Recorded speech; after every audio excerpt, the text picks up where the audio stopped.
धन की चोरी का प्रायश्चित नहीं। और व्यक्ति कुछ भी दे रहा है तो उसकी प्रशंसा की जानी चाहिए।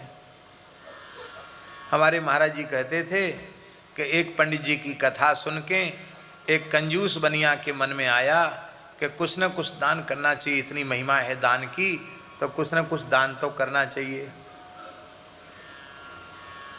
तो उसने पंडित जी से कहा कि आपकी कथा तो हमें बहुत अच्छी लगी और कुछ कुछ मन भी कर रहा है कि मैं दान करूं, लेकिन जिस चीज़ को दान करने की सोचता हूं तो फिर मन में आता है कि अरे ये तो हमारे बड़े काम की है, अपने काम की चीज़ कैसे दे दें किसी को। तो क्या बिना काम की चीज़ देने से भी पुण्य मिल जाएगा? ब्राह्मण को दया आई कि भारी कंजूस है, कुछ न कुछ देना तो सीख है, इसकी आदत तो पड़े देवे की। तो बोले हाँ कोई बात नहीं, हम संकल्प पढ़ दिया करेंगे, तुम तो जो चीज़ तुम्हारे उपयोग की ना हो उसका दान कर दिया करो। तो उसने बहुत दिमाग लगाया और दिमाग लगाया तो उसकी समझ में आया कि घर में साग अमनिया होती है सब्जी, तो सब्जी के छिलका किसी काम में नहीं आते हैं, तो पंडित जी को छिलका दान कर दें। उसने कहा महाराज बुरा मत मानना, छिलका ही एक ऐसी चीज़ हमारे घर में है कि कुछ आटा चालते हैं तो चोकर बचता है और कुछ साग सब्जी के छिलके रहते हैं, तो ये हमारे यहाँ काम के नहीं हैं, ये बचते हैं, तो आप रोज़ ले जाया करो। हाँ कोई बात नहीं, अपने यहाँ से रोज़ निकलते ही हैं, हम ले लिया करेंगे। तो पंडित जी रोज़ संकल्प पढ़ा करके छिलके का दान ले लेते। वो भी बड़ा खुश होता कि किसी को भेजना पड़ता, अच्छा है लेन पंडित लेके चला जाता है, अच्छा है। और पंडित जी बड़े चतुर, वो छिलका और चोकर सब गौ माता को खिला देते, उनका तो काम बन गया। एक दिन क्या हुआ, शेठ जी की बहू ने, पुत्र वधू ने, एक बिल्ली बड़ा उपद्रव कर रही थी, बार बार दूध दही बिगाड़ जाती थी, तो बिल्ली भारी उपद्रव कर रही थी, दूध दही बिगाड़ जाती थी बिल्ली। सो सास ने बहू को लगाई डांट कि तू इतना भी नहीं कर सकती, बिल्ली को नहीं भगा सकती, और बिल्ली माने नहीं। तो बहू खींच गई बिल्ली पे कि इसी बिल्ली के कारण सास की डांट मुझे खानी पड़ती है।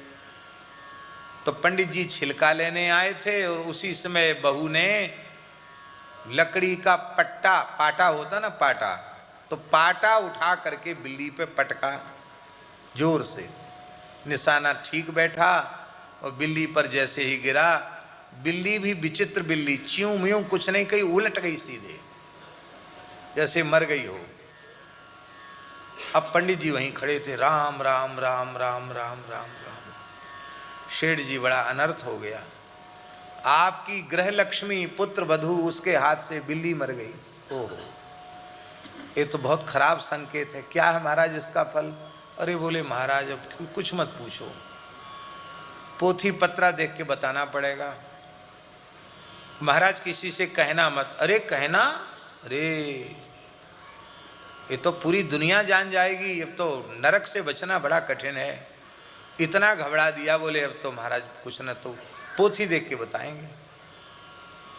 तो सेठ जी उनके साथ ही चले गए उनके घर, पत्रा इधर उधर खोले और बोले प्रायश्चित तो इसका हो जाएगा, इतना मन आटा, इतना मन दाल, इतना चावल, इतना चना और इतना घी, इतना तेल, इतना गुड़, सब लिस्ट बनाते चले गए। और अंत में उन्होंने कहा इतना कपड़ा, और फिर लिखा बिल्ली के वजन के बराबर सोने की बिल्ली। इतना जब दोगे तब प्रायश्चित हो गया, नहीं तो महाराज ये तो उल्टी गिनती शुरू है। हाँ बताओ, तुम्हारी ग्रह लक्ष्मी से ऐसा हो गया। तो वो तो ऐसी मरी सी परी बिल्ली, उसको तौला, उसका वजन तुरंत पंडित जी ने नपवाया, लिस्ट बन के। सेठ बोला महाराज इतना सब लोगे? बोले भाई तो पोथी में लिख रही है, हम थोड़ी बोल रहे हैं, पोथी कह रही है हमारी। तो सारा सामान इकट्ठा हो गया और सोने के बिल्ली के वजन के बराबर स्वर्ण का दान भी हो गया। और दान होके पंडित जी जैसे ही गए तो बहू सास ने कही कि ऐसी कुलक्ष्मी तू आई कि हमारा घर भर लुट गया पूरा, अब फेंक तो दे ये बिल्ली, ये मरी बिल्ली ये फेंक दे और स्नान कर ले। तो बहू खींच के जैसी उसने बिल्ली को उठा के घूर पे फेंका, बिल्ली म्याऊं म्याऊं करते भग गई। बोलो भक्त वत्सल भगवान। वो मरी थोड़ी थी, वो तो वैसी चिमानी पड़ी थी और पंडित जी को इतना लाभ करा के चली गई। तो महाराज जी कहते थे देखो पंडित जी, दाता की बुराई नहीं करना चाहिए, वो साग के छिलका भी दे तो भी उसकी प्रशंसा करनी चाहिए। कुछ साग का छिलका देने वाला भी कभी सोने की बिल्ली भी दे देगा।